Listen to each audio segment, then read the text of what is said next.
Bonjour à tous, ou rebonjour si vous avez vu la première vidéo. Voici la suite du Dixit.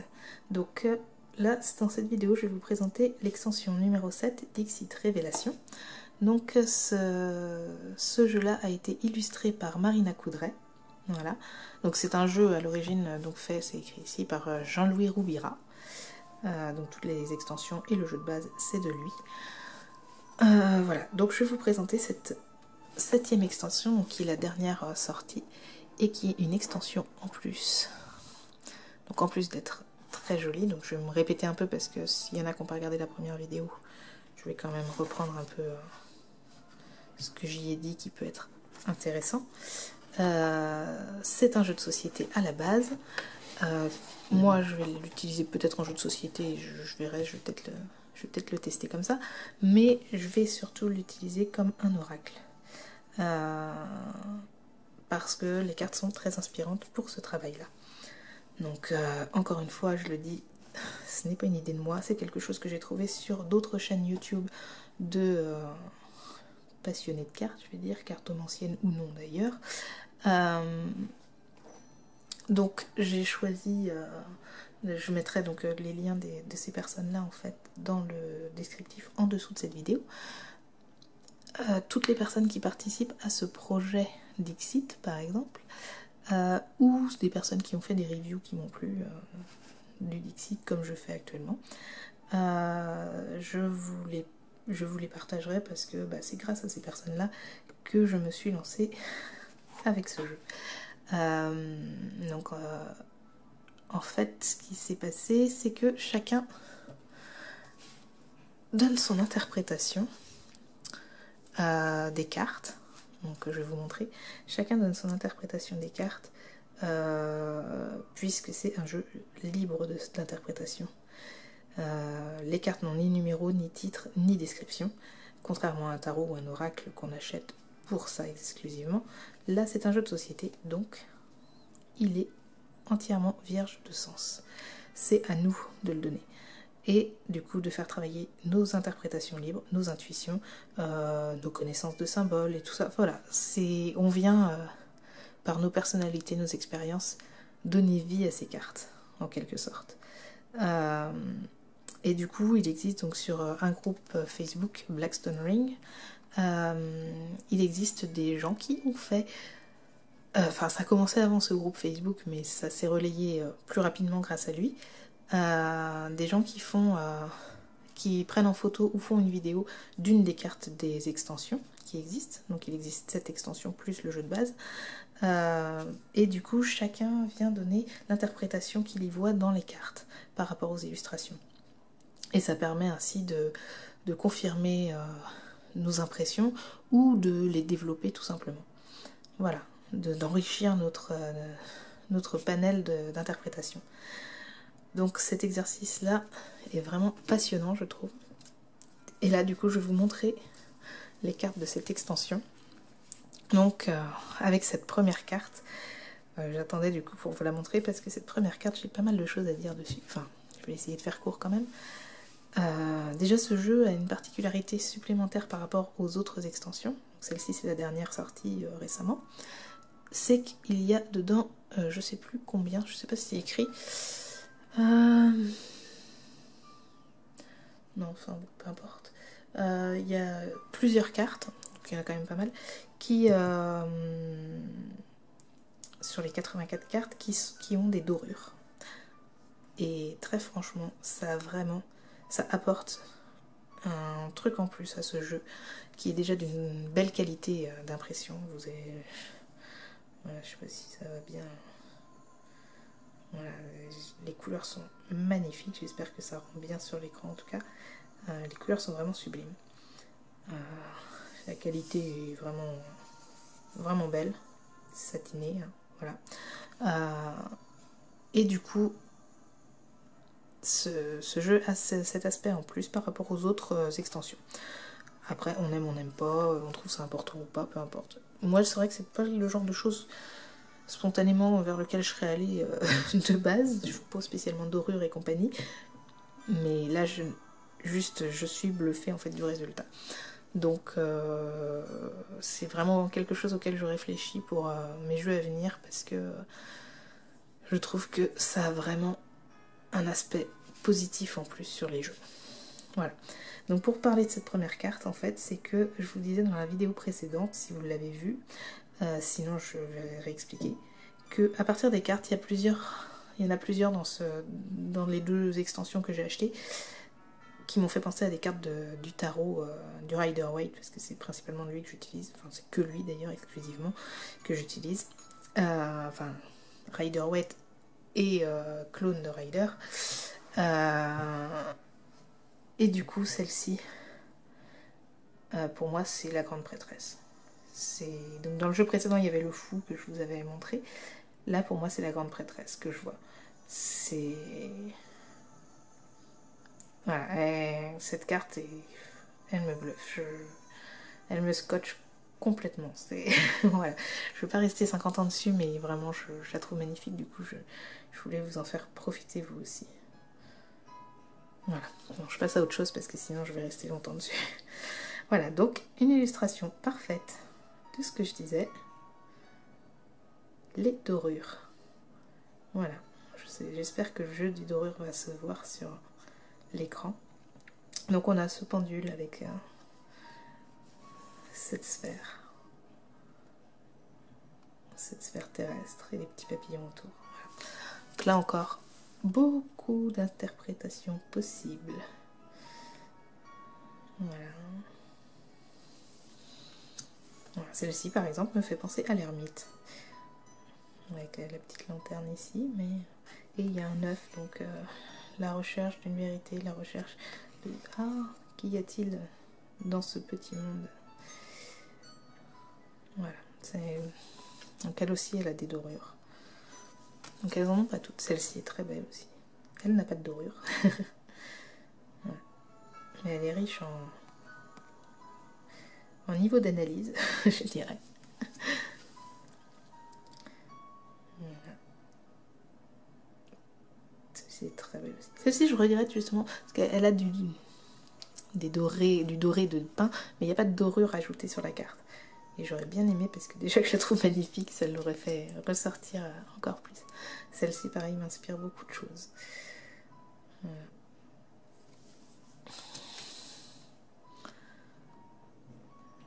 Lui me fait penser au sphinx et ses énigmes. C'est pas un sphinx du tout, mais il y a quelque chose de ça. Celle-ci. Elle a par exemple voilà, des dorures. Voilà. Une très très belle carte.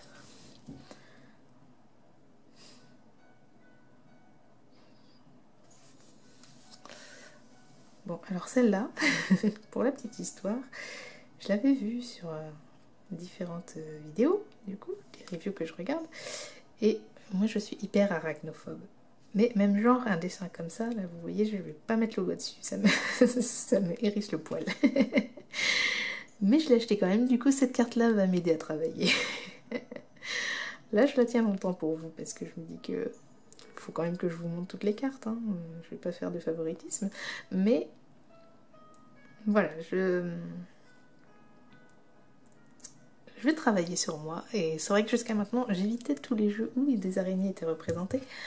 J'en ai 2 jeux qui en ont, dont un je l'avais pas vu tout de suite en fait, et le deuxième je l'avais vu, je l'ai pas encore utilisé le jeu, je vous ferai une review dessus aussi. Je l'avais vu et je me suis dit que justement ça me forcerait à travailler sur cette phobie que j'ai. Voilà, c'est stupide, hein, mais il y a plusieurs jeux que j'ai pas achetés à cause de ça, parce qu'il y avait des araignées dedans qui me dérangeaient trop pour pouvoir jouer sereinement, enfin jouer, pour pouvoir me servir sereinement des jeux. Donc voilà, si c'est pour appréhender de tomber sur une carte à chaque fois que je m'en sers, c'est pas la peine. Donc continuons, passons à autre chose. Voilà, celle-ci aussi est très belle. Celle-ci, ah, celle-là, voilà, donc elle a des dorures. Un petit peu. Celle-ci est très belle. Celle-ci aussi. Alors je sais pas si on verra bien. Donc il y a 2 personnages. Donc une femme probablement, une robe, et puis un homme en costume, mais dont on ne voit pas de visage très clairement, on voit juste dans cette espèce de miroir qu'il y a derrière, on voit se refléter en doré, voilà, leur silhouette, une silhouette masculine et une silhouette féminine. Et dans celui-là, on voit la main en doré de l'homme, la femme porte un gant, donc c'est bon. Mais par contre là, voilà, on voit clairement qu'il n'y a pas le bras, il n'y a pas la suite de la femme par exemple. Mais voilà, parce que le costume passe devant, enfin l'épaule, où devrait y avoir l'épaule de la femme. Et que là, par exemple, on a la main dans le gant de la femme, mais pas la main de l'homme. Donc voilà, ces espèces de fantômes qui existent encore dans les miroirs, les psychés, on verra. Là aussi des interprétations possibles. On retrouve aussi sur beaucoup de cartes ce plus qui revient très souvent. Enfin ce plus, cette croix, moi je le vois comme un plus. C'est vrai que j'ai tout de suite pensé à ça. Côté mathématique, je suis pourtant pas une matheuse, mais c'est ça qui m'a inspiré. Celle-ci est magnifique. Tigre. Celle-ci aussi. Bon, dans ce jeu-là, ouais, je vais pas arrêter de dire que les cartes sont magnifiques parce que toutes le sont réellement. Dans l'autre aussi, c'était, mais celui-là me plaît encore plus. Celle-ci me fait beaucoup rire. En fait, j'adore la tête des petits. Ça me fait penser à des Monster Munch. Voilà. Cette sorte de dieu grec. Là, ça me rappelle un peu les 12 travaux d'Hercule, mais il faudrait que j'approfondisse mes recherches sur le sujet parce que je suis pas assez connaisseuse. Celle-ci est très très belle. Cette femme-là, elle est fou. Elle est souriante et tout, mais en même temps, elle a une présence tellement imposante qu'elle en est intimidante alors qu'elle... Voilà, elle gère, elle a sa place, mais... Celle-ci est très belle. Donc là aussi du doré. On voit l'œil en bas. C'est vraiment inspirant. Celle-ci est très belle. Bon, faut que j'arrête de dire ça, désolé. Des lotus avec des petits poissons, enfin des poissons volants. Le focus c'est déplacé. Voilà. Voilà, celle-ci aussi, au niveau des interprétations sur les lignées, par exemple, ça, il y a de quoi faire. Alors celle-ci, ouais, je pense à beaucoup de choses à dire, mais j'en ai pas encore trouvé les mots pour les placer dessus. Donc là, celle-ci, il y a du doré, on peut voir les petits personnages avec des émotions différentes qui se dirigent vers ce gros personnage effrayé. Celle-là est très belle en interprétation, encore une fois. Cette espèce d'animal féerique qui vient attraper comme les songes de la petite fille.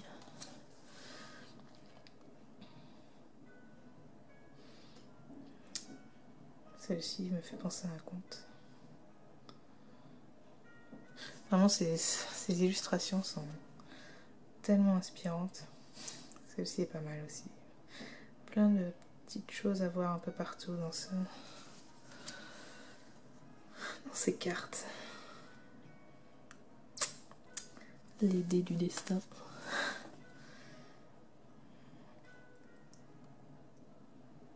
Je sais pas si ça vous inspire des interprétations juste en vous regardant rapidement comme ça. Celle-là, waouh. Déjà des livres, voilà, moi je suis une amoureuse de livres. Donc là ça me parle bien.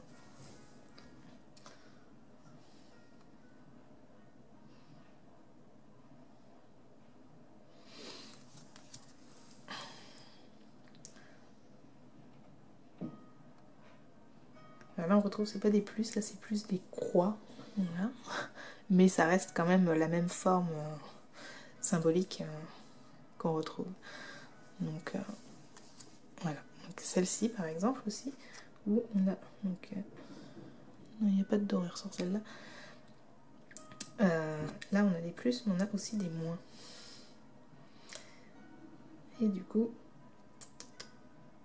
il y a une balance à trouver.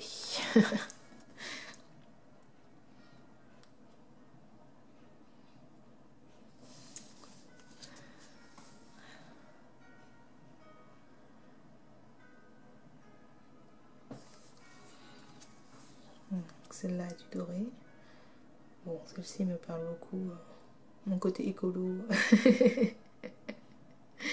Je suis pas militante, mais pour moi, ça c'est une carte militante. Mais qui est... Ouais, je trouve que bien la représentation est vraiment intéressante. Voilà. Alors là, je sais pas si ici. Voilà.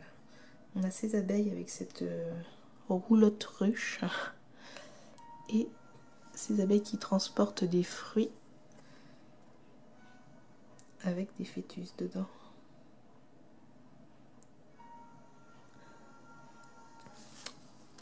Alors, là, une autre carte que je trouve bluffante. Ce magnifique pan. Alors déjà, j'ai une fascination pour les pans, les plumes en général, mais les pans en particulier. Et là, avec ces yeux qui se reflètent dans les yeux des plumes de pan, c'est là encore beaucoup de choses à dire. C'est très belle. J'ai dit que j'arrêtais de dire ça.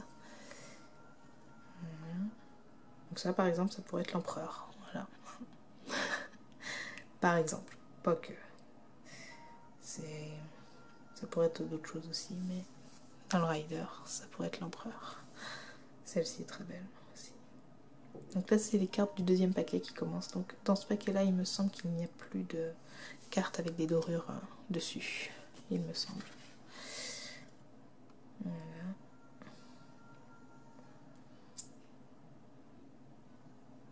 Très jolie. Celle-ci, ouais. Ce vieux sage.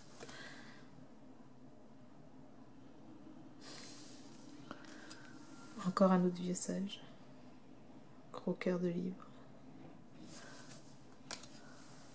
Voilà, on retrouve encore ces plus là.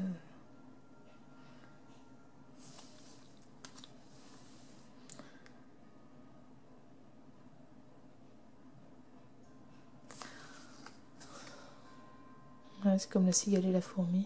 J'avais pas... Enfin, j'y avais pensé, voilà, mais j'avais pas fait gaffe que oui, effectivement, c'est bien une fourmi, c'est bien une cigale. Ayant chanté tout l'été. Voilà, celle-ci, pareil. Par contre, oui, c'est... Je crois que c'est celle que à laquelle j'accroche le moins dans ce jeu. Mais bon, il en faut bien de toute façon. Il y a 84 cartes, je peux pas non plus avoir une affinité particulière avec chacune des cartes.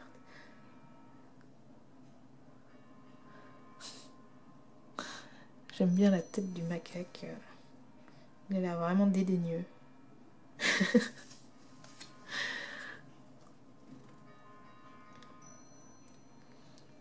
La fée et l'ogre.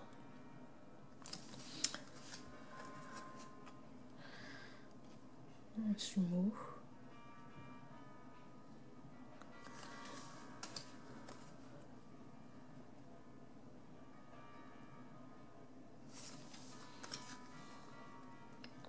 Alors toutes ces cartes en fait du deuxième paquet, je ne les avais pas vues avant d'acheter le... Enfin avant de recevoir le jeu en fait.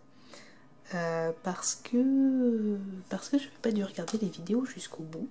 Je pensais pourtant, mais j'ai eu la surprise en ouvrant le paquet de me rendre compte qu'il y avait des cartes que je ne connaissais pas. Mais j'avais été tellement bluffée par les premières cartes que du coup j'avais acheté le jeu sans tout voir. Ce qui est extrêmement rare pour moi parce que j'achète pas de jeu sans regarder chacune des cartes, hein, normalement. Et ben là, j'ai changé ma façon de faire. Et ça fonctionne. Parce que je n'ai aucun regret. Celle-ci est très belle. Oh là là. Celle-ci aussi.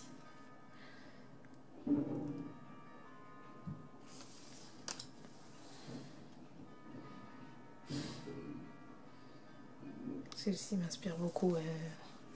Je la trouve tellement mignonne.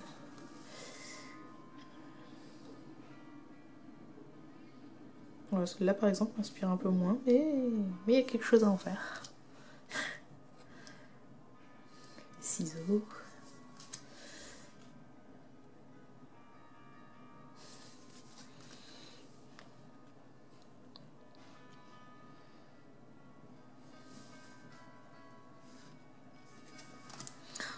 Alors celle-ci, si je l'avais vue parce que justement dans les jeux Dixit, où chacun donne ses interprétations, là, je sais pas comment appeler ça, c'est la semaine Dixit, ou voilà, qu'on trouve sur internet et sur YouTube au départ. Voilà, elle avait été montrée, celle-ci, elle est très très belle.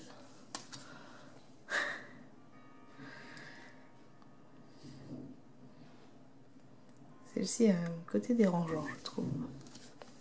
Celle-là est belle. Tortue. Très belle tortue. Avec un dragon au milieu. Enfin, au milieu de la tortue.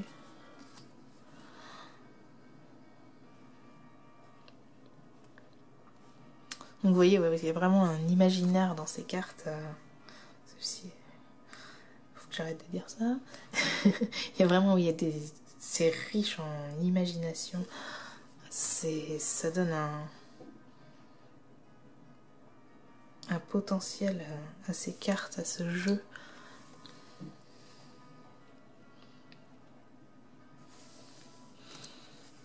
Je sais pas comment, je serais curieuse en fait de savoir comment ils ont travaillé comment les illustrateurs ont travaillé. Est-ce qu'ils avaient des consignes ou est-ce que c'était libre à eux de trouver des thèmes?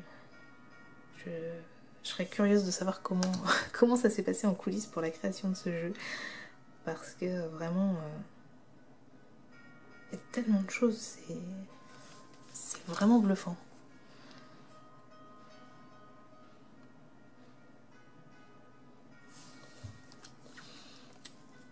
Celle-ci aussi a été interprétée dans les semaines Dixit.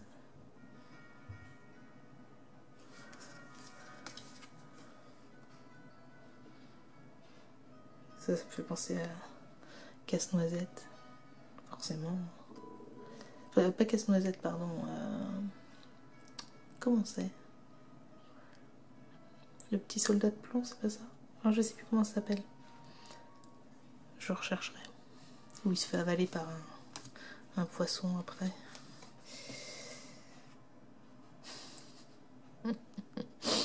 Le dinosaure en train de se faire un selfie avec la météorite. Celle-ci, elle est bonne. Tristement bonne.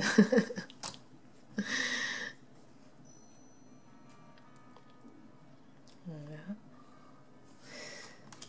Celle-ci aussi, j'aime beaucoup. Les anachronismes et en même temps le mélange des cultures, le mélange des... Comment on dit? Des siècles. Voilà, c'est vraiment...